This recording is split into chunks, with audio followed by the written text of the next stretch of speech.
आपल्या परिसरातील ताज्या घडामोडी यूट्यूबवर पाहण्यासाठी बालकडू टीव्ही मराठीला सबस्क्राईब करा। तसेच नवीन व्हिडिओची नोटिफिकेशन मिळवण्यासाठी बेल आयकॉनवर क्लिक करा आणि राहा सतत अपडेट। नमस्कार, मी प्रणाली भोईर बालकडू टीव्ही मराठीमध्ये आपले स्वागत करते। प्रथम नजर टाकूया आजच्या काही ठळक घडामोडींवर।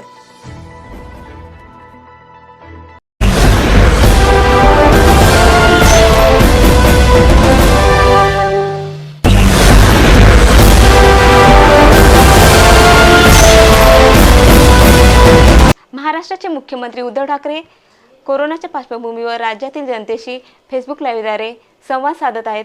पाहूया ते जनतेला काय आवाहन करत आहेत। आजपासून आपलं नवीन वर्ष सुरू होतंय। खरं म्हणजे या शुभेच्छा आज सकाळीच मी आपल्याला दिलेल्या आहेत, पण प्रत्यक्ष आज आत्ता भेटून पुन्हा एकदा शुभेच्छा देतोय।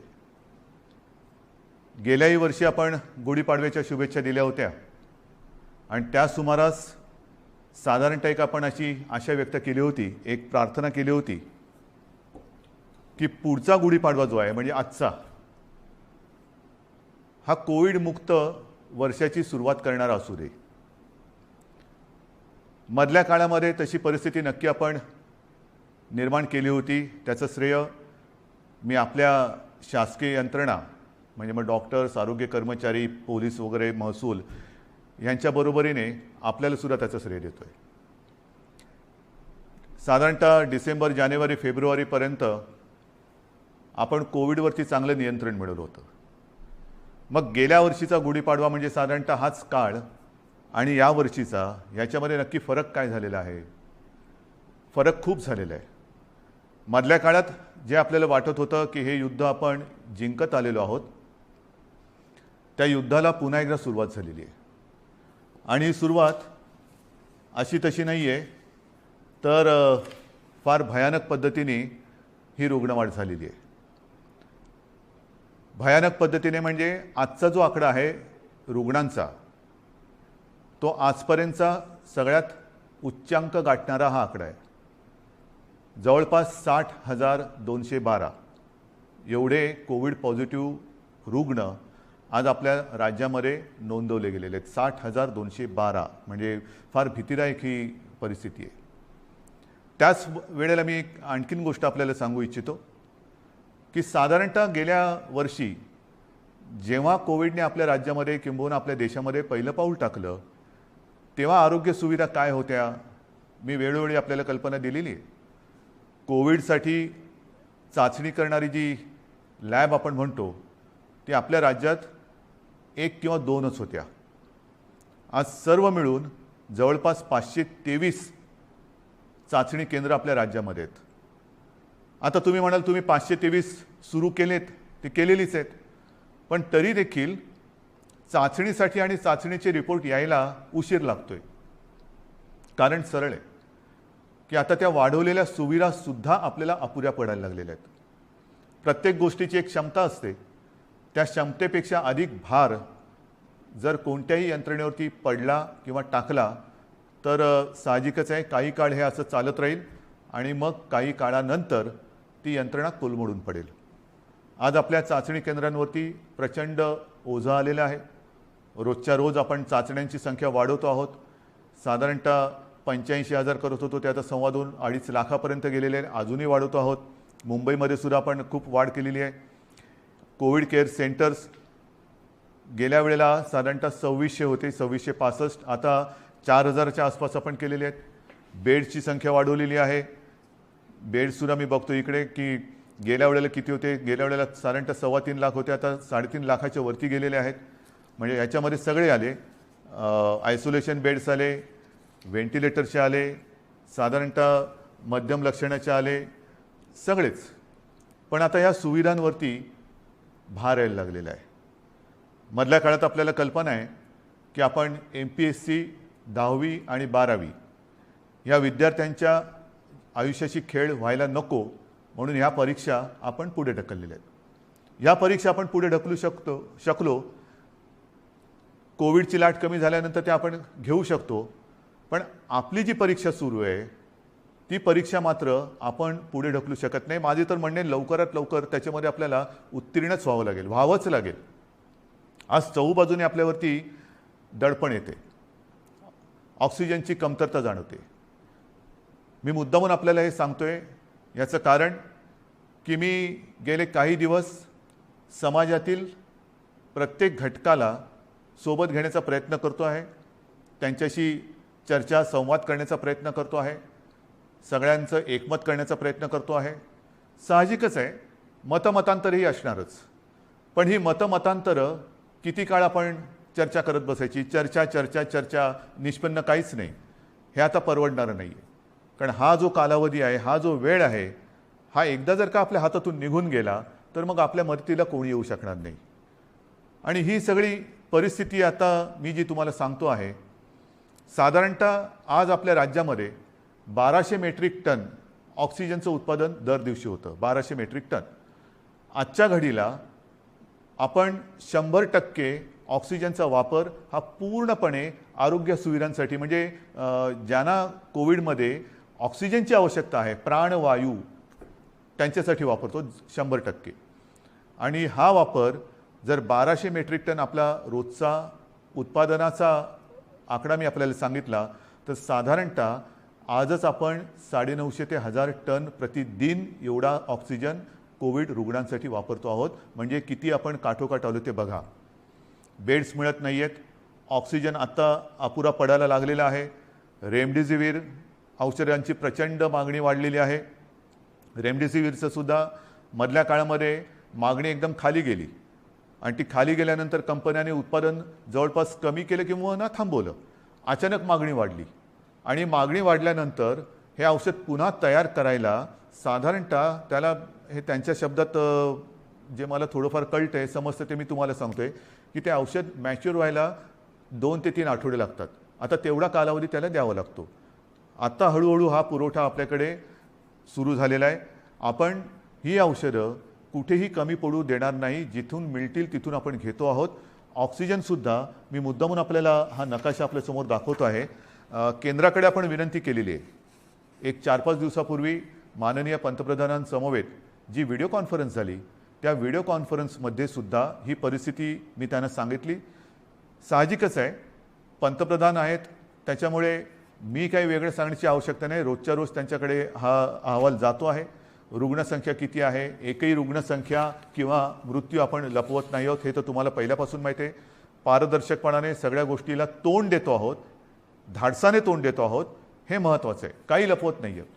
आणि म्हणून मी त्यांना विनंती केली की पंतप्रधान महोदय, की आम्हाला आत्ताची जी काय परिस्थिती आहे ती पाहिल्यानंतर येत्या काही काळामध्ये ऑक्सिजनची आवश्यकता लागणार आहे. आमच्या इथे जे कारखाने आहेत किंवा जे उद्योग आहेत त्यांना मी विनंती केलेली आहे, त्यांनी तसं कबूल केलेलं आहे. त्यांच्या क्षमतेप्रमाणे ते आपल्याला ऑक्सिजन द्यायला त्यांनी सुरुवातही केलेली आहे. पण तरी देखील आपल्याला अधिकचा जो ऑक्सिजन लागणार आहे तो आम्हाला इतर राज्यातून आणण्यासाठी परवानगी द्या आणि ती वाहतूक सोयीस्कर होईल याच्यासाठी सुद्धा मदत करा. आता हे त्यांना सांगितल्यानंतर साधारणतः हा नकाशा बघा. ह्या नकाशामध्ये कुठून कुठून ऑक्सिजन आणण्यासाठी आपल्याला त्यांनी परवानगी दिलेले ते आपल्याला कळेल. विशेषतः ही जी राज्य आहेत ईशान्येकडची, ही किती 1000 किलोमीटरवरती आहेत, किती शेकडो किलोमीटरवरती. म्हणजे इतर राज्यातून जर का ऑक्सिजन आणायचं झाला तर त्यालाही यायला किती वेळ लागणार आहे हे सुद्धा आपल्याला माहिती असणं गरजेचं आहे. म्हणजे हा एकदम शेवटचा जो आहे पश्चिम बंगालमधला आहे तो 1300 किलोमीटरवरती. म्हणजे असे खूप काही शेकड्यापासून, म्हणजे काही आपल्या राज्यात आहेत, परंतु इतर राज्यांमध्ये सुद्धा जे कारखाने किंवा ऑक्सिजन उत्पादक आहेत त्यांच्याकडनं आपल्याकडे ऑक्सिजन यायला रस्त्याने आणि रोजचा किती येणार, किती आणणार, सुरळीत पुरवठा आपल्याला पाहिजे. आणि त्याच्यासाठी मी माननीय पंतप्रधानांना काही विनंत्या करतो आहे. त्या बाकीच्या तर मी आपल्याकडे सांगतोच, पण एक विनंती मी त्यांना करतो आहे, ज्याच्याबद्दल मी अधिकृत पत्र पण लिहितो आहे, की ही रस्त्याने आता ऑक्सिजन आणेपर्यंत आमच्याकडे फार विचित्र परिस्थिती निर्माण झालेली आहे. मला कल्पना नाही असं करता येणं शक्य आहे का. असेल तर आपल्याला लष्करी तज्ज्ञांची मदत घेऊन जर हवाई वाहतुकीने आमच्याकडे ऑक्सिजन आणू शकलो आपण आणि आणू शकत असू तर कृपा करून आम्हाला नुसती परवानगी नाही तर एअरफोर्सला सांगून आम्हाला मदत करायचे तसे आदेश द्या. एवढी निकड आता आपल्याला ऑक्सिजनची लागलेली आहे. कारण तुम्हाला मी हा नकाशा दाखवला. आपल्याकडनं टँकर जाणार, तिकडनं ते भरणार, त्याच्याकडनं ते आपल्याकडे येणार. कदाचित तिथे जरी टँकर्स मिळाले तरी तिथे ते टँकर भरले जाणार आणि आपल्याकडे येणार. पुन्हा इकडे आणून एका वेळेला किती आणणार, आणखीन ऑक्सिजन लागणार. मग रोजची ही वाहतूक आपल्याला सुरू ठेवावी लागणार. रोज आपल्याला ऑक्सिजनचा हा पुरवठा लागणार आहे, रोज आपल्याला रेमडेसिवीरचा पुरवठा लागणार आहे. आणि ही सगळी परिस्थिती बघितल्यानंतर मग मात्र आपल्याला ही आपत्कालीन परिस्थिती आहेच ही धरून हवाई वाहतुकीने लष्कराच्या मदतीने सुद्धा जर करता येणं शक्य असेल तर कृपा करून तशी मदत आम्हाला करावी अशी विनंती मी आपल्या माध्यमातून सुद्धा, म्हणजे आता या फेसबुक लाईव्हच्या माध्यमातून आणि मी स्वतः व्यक्तिगत फोनही करीन आणि पत्रसुद्धा लिहितोय. तर ही एक मागणी आहे. तसंच आणखीन एक दोन मागण्या ज्या मला काही वर्गाने केलेल्या आहेत त्यासुद्धा मी वाचूनच दाखवतो की साधारणतः मार्च महिन्यामध्ये GSTचा परतावा दाखल करण्याची मुदत असते. ती मुदत लघु आणि मध्यम उद्योजकांसाठी आणखीन 3 महिन्यांनी वाढवावी अशी मी विनंती माननीय पंतप्रधानांना करतोय. की आता हे सगळे संकटातच आहोत आपण. हे संकट ही आपत्ती आहे. या आपत्तीमध्ये आपणच यांना सांभाळून घ्यायला पाहिजे. कारण इतर वेळेला अर्थचक्र चालवणारी हीच लोक आहेत. उद्योगधंदे राहिले पाहिजेत, रोजीरोटी राहिली पाहिजे, नाहीतर मग जगायचं कशासाठी. तर त्यांना थोडासा एक आधार देण्यासाठी GSTचा जो एक परतावा आहे तो त्याला 3 महिन्यांनी तरी किमान मुदतवाढ द्यावी अशी मी माननीय पंतप्रधानांना विनंती करतो आहे. नंतर जसे आपण बघत असतो की भूकंप होतो, काही वेळेला अतिवृष्टी होते, पूर येतो, मग ती नैसर्गिक आपत्ती आपण जाहीर करतो. नैसर्गिक आपत्ती जाहीर केल्यानंतर मग त्याच्यामधले जे काही निकष असतात त्या निकषच्या अनुषंगाने आपण वैयक्तिक मदत ही करत असतो. तर ही सुद्धा एक नैसर्गिक आपत्ती आहे, ती तर आपण सगळ्यांनीच मानलेली आहे. पण ह्या नैसर्गिक आपत्तीमध्ये जसं इतर नैसर्गिक आपत्तीमध्ये जे निकष आपण लावतो आणि विशेषतः ज्यांची रोजीरोटी ही ह्याच्यामध्ये थोडीशी हल्लेली आहे म्हणा, किंबहुना जाण्याची शक्यता निर्माण झालेली आहे, त्यांच्या रोजीरोटीवरती गदा किंबहुना संकटात सापडलेली आहे, अशा लोकांना व्यक्तिगत मदत आपण काय करू शकतो ती मदतसुद्धा द्यावी अशी मी माननीय पंतप्रधानांकडे विनंती करतो आहे. याचं कारण असं की ही आपत्ती ही फार विचित्र आहे. याच्यावरती अजूनही म्हटलं तर औषध सापडलेलं तर नाहीच आहे, पण लस ही सापडलेली आहे. माननीय पंतप्रधानांनी सांगितलं की 11 ते 14 तारखेपर्यंत टीका महोत्सव करा. आहे, माझं तर म्हणणं केवळ 4च दिवस नाही, आमच्याकडे आम्ही लसीकरणाचा वेग हा मोठ्या प्रमाणावरती वाढवलेला आहे. पुन्हा मी त्या लस किती मिळते आणि किती ह्या राजकारणात जाऊ इच्छित नाही, पण लसीकरण हे वाढवावंच लागेल. लसीकरण का वाढवायचं तर लसीकरण केल्यानंतर ह्या लाटेतून बाहेर पडू का नाही. कारण लस दिल्यानंतर सुद्धा प्रतिकारक शक्ती यायला काही दिवस जावे लागतात. नक्कीच आत्ताची लाट ही प्रचंड मोठी आहे. या लाटेतून आपल्याला काही गोष्टी मी पुढे सांगणार आहेत त्या करूनच बाहेर पडावं लागेल.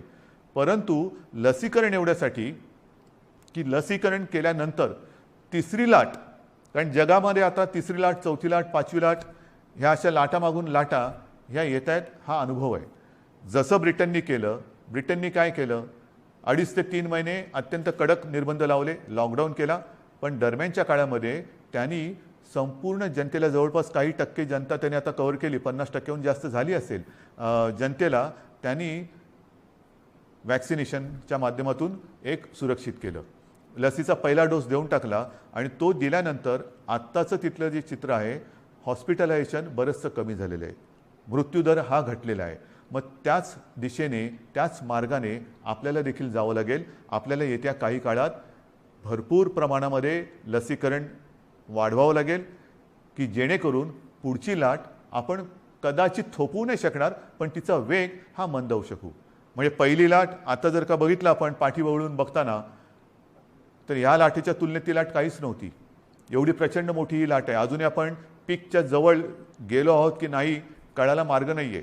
रोजची रुग्णसंख्या वाढते आहे, की कुठपर्यंत वाढेल सांगता येत नाही. एक वेगळेपण मी आपल्याला सांगतो की गेल्या वर्षीसुद्धा जेव्हा कोविडची सुरुवात झाली तेव्हा साधारणतः आपण एक चित्र समोर ठेवत असतो की आज एवढी रुग्णसंख्या आहे, तर 15 दिवसानंतर रुग्णसंख्येत किती वाढ होईल, रुग्णवाढ किती होईल, महिन्याभरानंतर रुग्णवाढ किती होईल, आणखीन अशीच रुग्णवाढ राहिली, हाच वेग राहिला तर किती दिवसात किती रुग्णवाढ होईल. आणि मी आपल्याला सांगू इच्छितो, गेल्या वर्षी केवळ आपल्या आणि आपल्याच जिद्दीमुळे आणि आपल्या संयमाने, आपल्या सहकार्यामुळे जे काही चित्र आपल्याला दाखवलं गेलं होतं तेवढी लाट आपण येऊ दिली नव्हती. त्यापेक्षा कितीतरी खाली आपण कोविडला ठेवला होता. म्हणजेच काय, आपण एकदा हे करून दाखवलेलं आहे. होय, एकदा आपण हे करून दाखवलेलं आहे, कोविडवरती नियंत्रण मिळवून दाखवलेलं आहे. मात्र यावेळीची जी लाट आहे ती लाट आणि जे काही चित्र समोर रुग्णवाढीचं ठेवलं जाते ते जवळपास येते. म्हणजे जी अपेक्षित रुग्णवाढ 15 दिवसांनी किती होईल, महिनाभरानंतर किती होईल, हे जे काय सांगितलं जाते ते चित्र हे यावेळेचं जवळपास सारखं आहे. गेल्या वेळेला जेवढी आपण आरोग्य सुविधा वाढवली, ही आरोग्य सुविधा नाही म्हटलं तरी तोकडी पडताना आपल्याला आता दिसते, आपण अनुभवतो आहोत. पण म्हणून आपण काही स्वस्थ नाही बसलेलो, आपण हातपाय गाळून अजिबात बसलेलो नाही, बसणारच नाही. जिद्दीने आपण लढणार आणि जिंकणारच, जिंकायचंच ही जिद्द घेऊनच आपण युद्ध लढतो आहोत. आज सुद्धा मी जे काय आपल्याला सांगणार आहे ते का पाहिजे. एक तर ही रुग्णवाढ भयावह आहे, भीतीदायक आहे. ऑक्सिजनचा उपयोग आपल्याला जास्त करावा लागतोय कारण तेवढी रुग्णसंख्या वाढते. ऑक्सिजनची कमतरता ही आता जाणवायला लागलेली आहे, औषधांची कमतरता ही जाणवायला लागलेली आहे, रुग्णशय्यांची कमतरता ही आता दिसायला लागलेली आहे. आपण येत्या काळामध्ये पुन्हा एकदा आरोग्य सुविधा आणखीन वाढवतो आहोत. मुंबईत वाढवतोय, विदर्भात वाढवतोय, पुण्यात वाढवतोय, सगळीकडे वाढवतो आहोत. जिथे जिथे जे जे करता येणं शक्य असेल ते आपण सगळे मिळून करतो आहोत. मग तिकडे ऑक्सिजनचे बेड्स वाढवायची आवश्यकता असेल तर ते वाढवतो आहोत, व्हेंटिलेटर्स वाढवण्याची आवश्यकता असेल तर ते वाढवतो आहोत, आयसोलेशन बेड्स वाढवण्याची आवश्यकता असेल ते वाढवतो आहोत, क्वारंटाईन वाढवण्याची आवश्यकता असेल ते वाढवतो आहोत.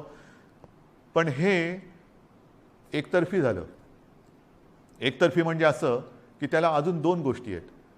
ही आरोग्य सुविधा वाढवल्यानंतर प्रत्यक्ष उपचार करण्यासाठी आपल्याला डॉक्टर्स लागणार. डॉक्टर्ससाठी सुद्धा आपले प्रयत्न चालू आहेत. आत्ता नवीन जे विद्यार्थी आपले उत्तीर्ण झालेले आहेत त्यांना आपण आवाहन करतो आहोत की तुम्ही पण या, त्यांचीसुद्धा आपण आरोग्याची काळजी घेणार आहोत, त्यांनासुद्धा आपल्यासाठी आपल्यासोबत घेणार आहोत. त्याचबरोबरीने मी जसं गेल्या वर्षी एक आवाहन केलं होतं की निवृत्त झालेले काही डॉक्टर्स किंवा डॉक्टर कधी तसे निवृत्त होतच नाहीत, पण परिचारिका असतील, आरोग्य कर्मचारी असतील, त्यांनासुद्धा मी आवाहन करतो आहे की तुम्हीसुद्धा पुन्हा एकदा ह्या महाराष्ट्रावरती कोसळलेल्या नैसर्गिक संकटात मदतीला, नुसतं मदतीला नाही मी म्हणत, लढायला पुढे या, लढण्यासाठी पुढे या. सर्व स्वयंसेवी संस्था आहेत, सेवाभावी संस्था आहेत, व्यक्ती आहेत, त्यांनासुद्धा मी आवाहन करतो आहे की आता वेळ आलेली आहे, तुम्हीसुद्धा या. जे जे आपण करता येणं शक्य असेल आणि जे जे तुम्ही करू शकाल ते करण्यासाठी आणि हे युद्ध जिंकण्यासाठी तुम्ही सरकारच्या सोबत या. बांधवांनो आणि भगिनीनो, ही उणी काढण्याची वेळ नाही आहे. मी गेल्याही वेळेला सांगितलं होतं, सर्व राजकीय पक्षांना पुन्हा एकदा आवाहन करतो आहे की उणी काढत बसू नका. आता जर का उणी काढत बसलो तर महाराष्ट्र आपल्याला माफ नाही करणार. राजकारण आपण वृत्तपत्रात वाचलं की माननीय पंतप्रधानांच्या समवेत झालेल्या व्हिडिओ कॉन्फरन्समध्ये सुद्धा मी त्यांना हीच विनंती केली की देशातील सर्व प्रमुख राजकीय नेत्यांना एकत्र बोलून व्हिडिओ कॉन्फरन्सच्या माध्यमातून सर्वांना सांगा की आत्ता राजकारण बाजूला ठेवा. हे फार मोठं संकट आहे. आपण एकत्र येऊन जर का लढलो नाही, जर आपण याला साथ म्हणत असू तर आपण सुद्धा एक साथ आलो पाहिजे, एक साथ लढलं पाहिजे, तरच या साथीवरती आपण विजय मिळवू शकतो. आणि म्हणून ही सगळी परिस्थिती आपल्याला सांगितल्यानंतर नाईलाजाने मला काही गोष्टी ह्या थोड्याशा बंधनात्मक आपल्याला कराव्या लागणार आहेत. आणि मला खात्री आहे की हे जे निर्बंध आपण लावतो आहोत हे केवळ आणि केवळ आपल्यासाठी आहेत. मला आनंद होतोय असं कृपा करून समजू नका. मी गेले महिनाभर साधारणतः याची कल्पना देत आलेलो आहे की असं नाही झालं तर काय होईल, तसं नाही झालं तर काय होईल. आपण तसं म्हटलं तर बराचसा वेळ चर्चेमध्ये आणि विचारविनिमयात घालवलेला आहे. आता मात्र कडक पावलं उचलण्याची आवश्यकता आणि ती वेळ तो क्षण आलेला आहे. मग काय करायचं. मी एकदम काही लॉकडाऊन असं म्हणत नाही आहे, पण काही निर्बंध हे साधारणतः त्या सदृश्य आहेत. कारण ही साखळी जर का तुटली नाही तर ही साखळी आपल्याला पूर्ण गुरफटून गुंबरवून टाकल्याशिवाय राहणार नाही. आपल्याला रोजीरोटी महत्त्वाची आहेच, त्याहीबद्दल मी बोलणार आहे. पण रोजीरोटीच्या बरोबरीने आधी जीव वाचवायला पाहिजे. जीव वाचलं तर सगळं काही आहे. आणि जीव वाचवणं हाच आत्ता आपल्यासमोरचा महत्त्वाचा मुद्दा आहे. आणि तो वाचवण्यासाठी मी पुन्हा एकदा सगळ्यांना हात जोडून विनंती करतो आहे की आजपर्यंत जी काही निर्बंध आपण टाकलेले होते त्या निर्बंधात आता आपण अधिक वाढ करतो आहोत. आणि हे निर्बंध उद्या 8 वाजल्यापासून, संध्याकाळी 8 वाजल्यापासून आपल्या राज्यात लागू होतील. एक फक्त अपवाद थोडा आपल्याला करावा लागणार आहे, कारण तिथे 2-4 दिवसामध्ये मतदान आहे. ते म्हणजे पंढरपूर मंगळवेढा मतदारसंघ, विधानसभा मतदारसंघ. आपल्याला कल्पना आहे की तिथले आपले लोकप्रतिनिधी भारत भालके यांचं कोरोनामुळेच निधन झालं होतं.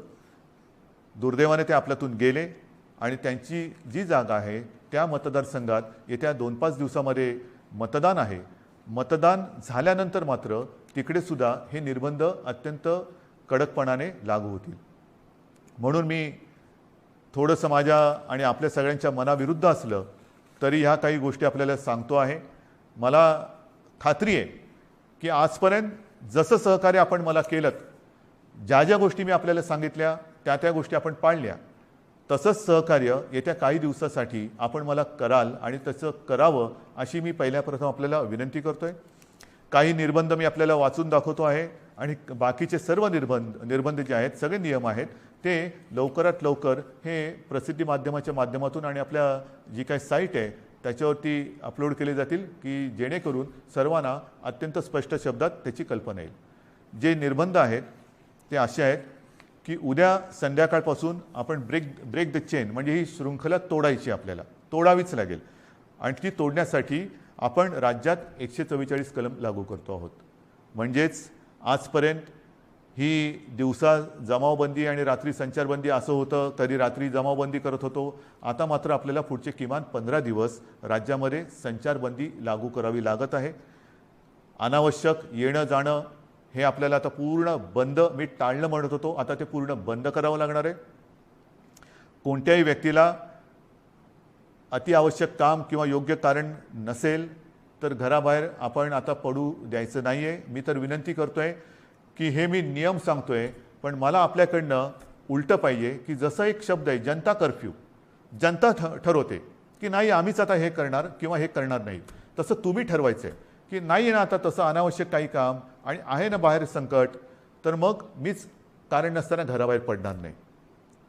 मी आता कोरोनाला मदत करणार नाही, मी सरकारला मदत करणार, मी माझ्या नागरिकांना मदत करणार. आपल्याला आता प्रत्येकाने ठरवलं पाहिजे की कोणाला मदत करायची, कोरोनाला मदत करायची की कोरोना विरुद्ध लढणाऱ्या सरकारला आणि माझ्या माता भगिनींना आणि बांधवांना मदत करायची. हा निर्णय आता ज्यांनी त्यांनी घ्यायचा आहे की कोरोनाला मदत करणारे कोण आहेत आणि कोरोना विरुद्ध लढणारे कोण आहेत, कोरोना दूत कोण आहेत आणि कोविड योद्धे कोण आहेत, हे आता आपल्याला आता कळणार आहे. आणि म्हणून मला असं वाटतं की काही गोष्टी ज्या आहेत त्याच्यात आवश्यक कॅटेगरी सेवा व उपक्रम वगळून सर्व आस्थापना, सार्वजनिक ठिकाणे, इतर सेवा बंद राहतील. सकाळी 7 ते रात्री 8, सकाळी 7 ते रात्री 8 ह्या काळामध्ये आपण अत्यावश्यक सेवा ज्या आहेत त्या चालू ठेवणार आहोत. एक गोष्ट मी मुद्दामून सांगतोय की आपण सार्वजनिक वाहतूक व्यवस्था बंद करत नाही आहोत, म्हणजे लोकल्स बंद करत नाही आहोत, बस सेवा बंद करत नाही आहोत.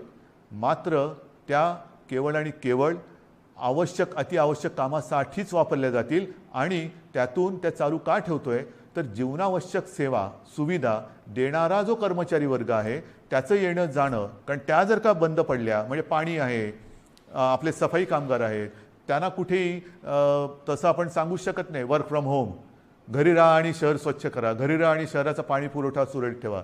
नाही, त्यांना संकट असो वा नसो आपल्यासाठी, आपल्याला सेवा सुविधा देण्यासाठी रोज कामावर यावंच लागणार आहे.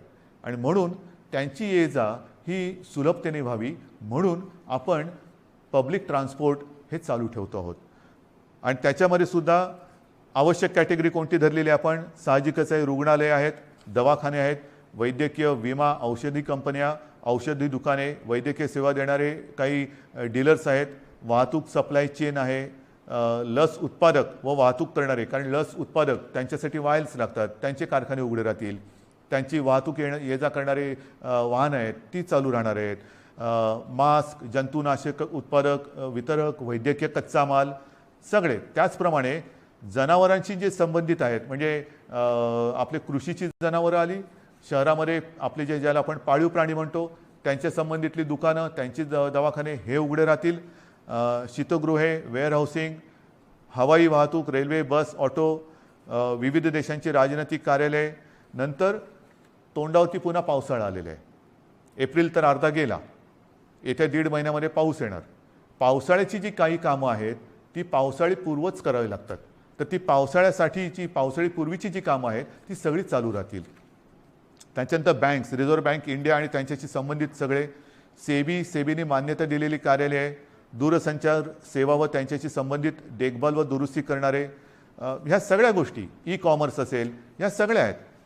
त्याच्यानंतर अधिस्वीकृतीधारक पत्रकार, त्यांनासुद्धा आपण यातनं त्यांना मुभा दिलेली आहे जाण्या येण्याची. पेट्रोल पंप चालू राहतील, पेट्रोलियम उत्पादन आहेत, कार्गो सेवा, डेटा सेंटर्स, IT सेवा, शासकीय व खाजगी सुरक्षा मंडळं, ह्या सगळ्या गोष्टी ह्या आपण चालू ठेवतो. हे आहेत, बरंचसं आहेत, बऱ्याच गोष्टी आहेत. त्याची संपूर्ण मी आता वाचत नाही आहे, पण ह्या गोष्टी ह्या प्रसिद्धी माध्यमाच्या माध्यमातून आपल्याकडे येतील. त्याबरोबर आता अपलोड पण केल्या जातील.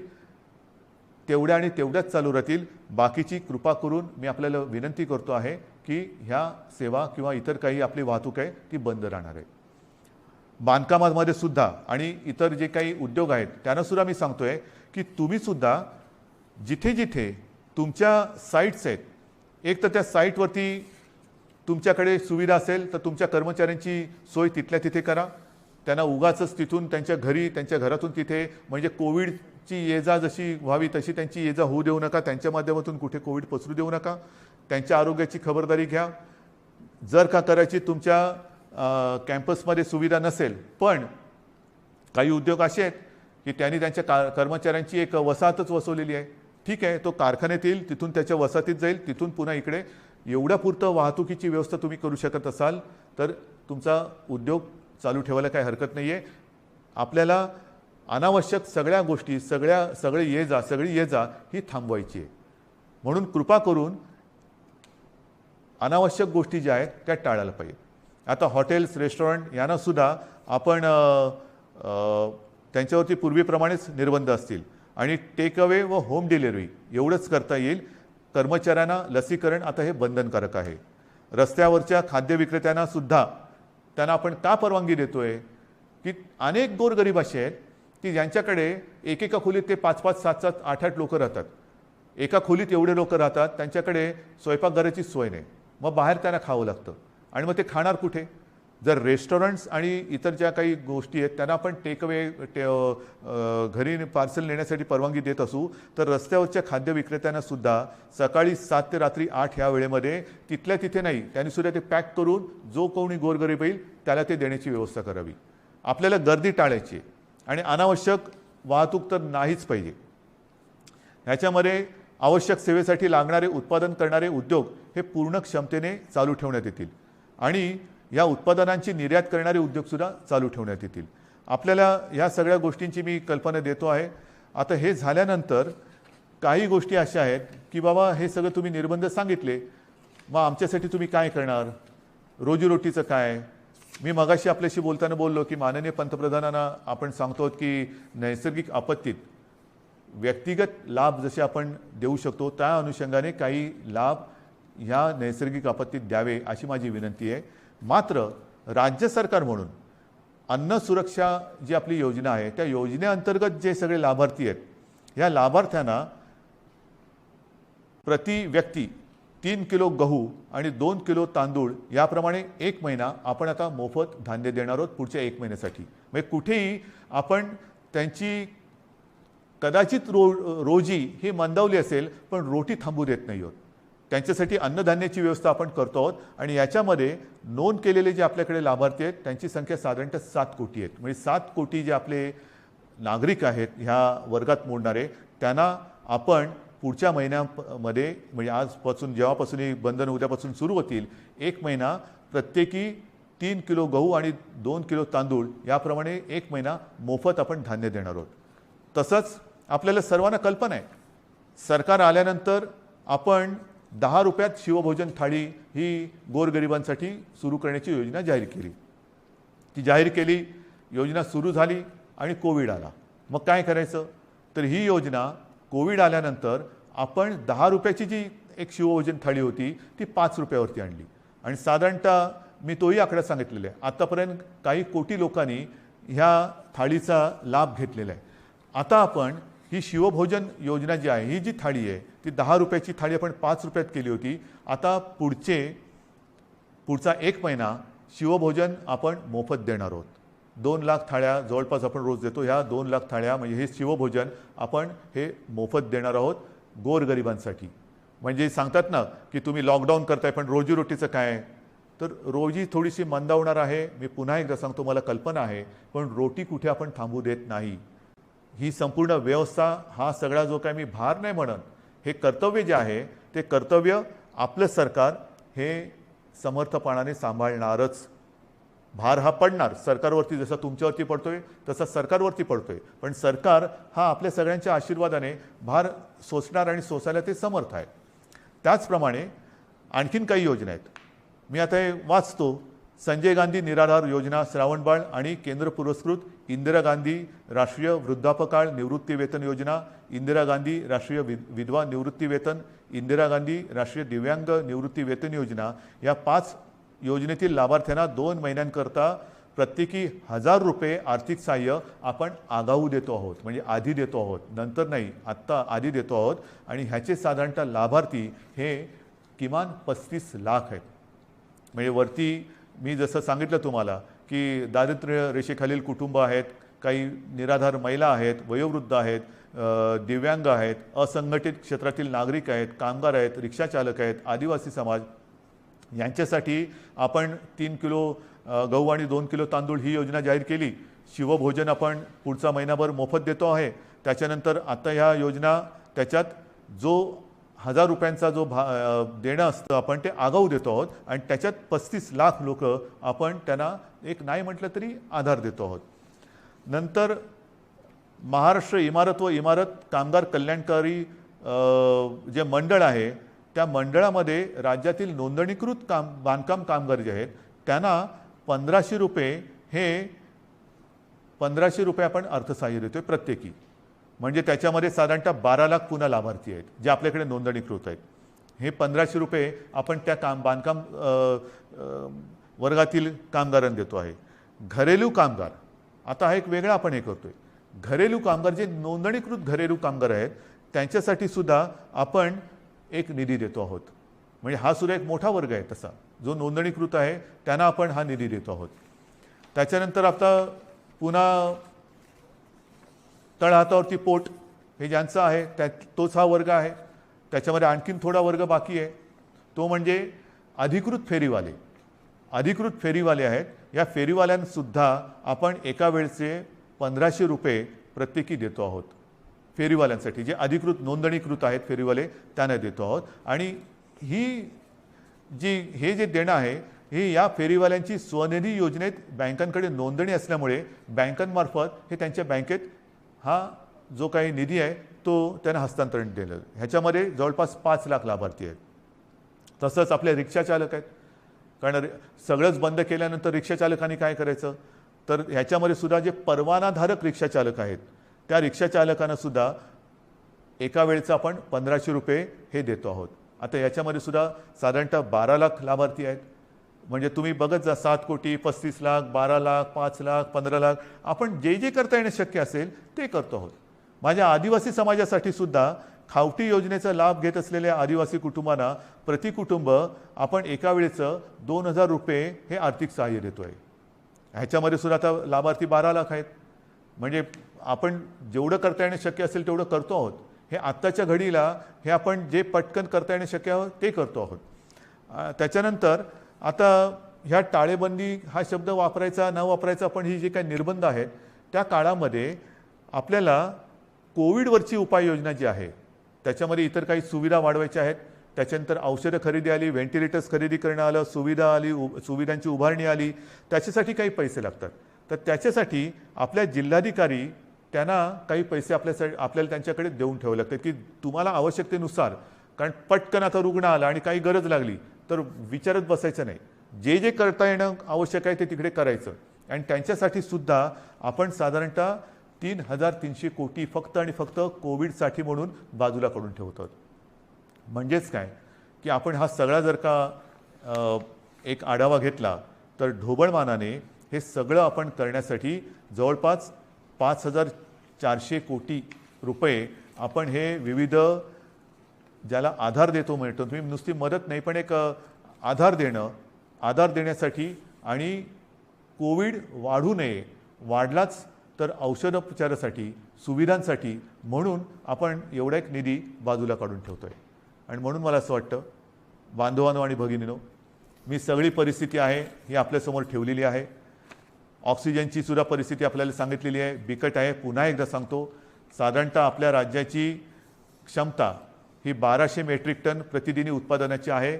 आज जवळपास 950 मेट्रिक टनपर्यंतचा वापर ऑक्सिजनचा फक्त आणि फक्त कोविडग्रस्त रुग्णांना, ज्यांना ऑक्सिजनची आवश्यकता आहे, ज्यांचा श्वास घ्यायला त्यांना त्रास होतो आहे, ही कल्पनासुद्धा करणं अशक्य आहे, अवघड आहे की श्वास रोखला जातो म्हणजे काय होतं आहे, घुसमटणं म्हणजे काय आहे.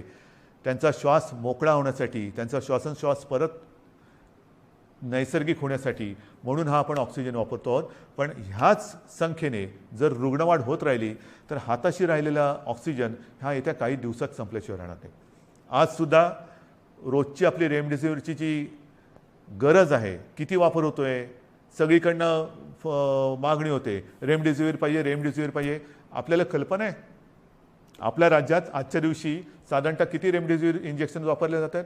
साधारणतः 40 ते 50 हजार, म्हणजे 40 ते 50 हजार सरासरी रोजची आजची आपली रेमडेसिवीर इंजेक्शनची ही मागणी आहे, गरज आहे. आता तुम्ही विचार करा, आजच्या घडीला रेमडेसिवीर थोडंसं कमी पडते, त्याची आपण हे करतोय, सोयी केलेली आहे, येत्या काही दिवसात ते नियमित होईल. पण जर काही रुग्णसंख्या, रुग्णवाढ अशीच राहिली, याच पटीत वाढत राहिली तर येत्या काही दिवसामध्ये रेमडेसिवीरची आवश्यकता ही दुप्पट होणार आहे. म्हणजे जिकडे 50,000 असेल तिकडे 1,00,000 होणार आहे. 1,00,000 म्हणजे अजून एवढीच रेमडेसिवीरची आवश्यकता आपल्याला आहे. हे सगळं मी अत्यंत प्रामाणिकपणाने आपल्यासमोर ठेवलेलं आहे. त्याच्यामध्ये कुठेही लपवाछपवी नाही, कुठेही अपारदर्शकता नाही. ही बंधनं केवळ आणि केवळ एक नाईलाज म्हणून आपल्याला आता ही स्वीकारावी लागत आहेत. याचं कारण की जगभराचा जो अनुभव आहे, आरोग्य सुविधा वाढवणं, लसीकरण वाढवणं, मात्र त्याच वेळेला ती वाढवण्यासाठी थोडीशी एक मध्ये आपल्याला संधी लागते. ती संधी आणि ही साखळी तोडण्यासाठी आपल्याला हे निर्बंध स्वीकारावे लागतात. हे पूर्ण जगाने आता स्वीकारलेलं सत्य आहे. आणि म्हणून माझी आपल्याला हात जोडून विनंती आहे की ही बंधनं ही एकतर्फी टाकलेली नाही आहेत. ही बंधनं टाकण्यामागे जो उद्देश आहे तो केवळ आणि केवळ प्राण वाचवणे हाच एक उद्देश आहे. आनंददायी ही परिस्थिती नाही आहे, घाबरण्यासारखं सुद्धा तसं नाही आहे, कारण आपण समर्थपणाने ह्याचा मुकाबला करतो आहोत. आजपर्यंत जे सहकार्य आपण मला केलं, जसं मला आपल्या कुटुंबातील एक आपण मानता, त्याच तळमळीने आणि त्याच प्रेमाने आणि त्याच आपुलकीने माझ्यावरती मी पुन्हा सांगतो, टीका करणारे किती करत असले तरी त्या टीकेची पर्वा न करता आपल्याशी जी माझी बांधिलकी आहे त्या बांधिलकीला स्मरून आणि तिला जागून मी केवळ आणि केवळ माझ्या राज्याच्या, माझ्या माता भगिनींच्या, माझ्या बांधवांच्या हितासाठी ही निर्बंध आपल्यावरती थोडीशी लादत आहे. कृपा करा, न चिडता, न रागावता, समजून घेऊन सहकार्य करा आणि ही लढाई जिंकायला नुसती मदत नाही तर मी पुन्हा एकदा सांगतो की आपण सगळे सैनिक म्हणून सोबत या आणि ही लढाई जिंकायचीच या जिद्दीने पुन्हा एकदा कंबर कसून कोविड भगाव ह्या पद्धतीने आपल्याला आता हे करावं लागेल. आजपर्यंत जसं सहकार्य केलं तसंच सहकार्य यापुढेही अपेक्षित आहे. सर्वांना धन्यवाद देतो. जय हिंद, जय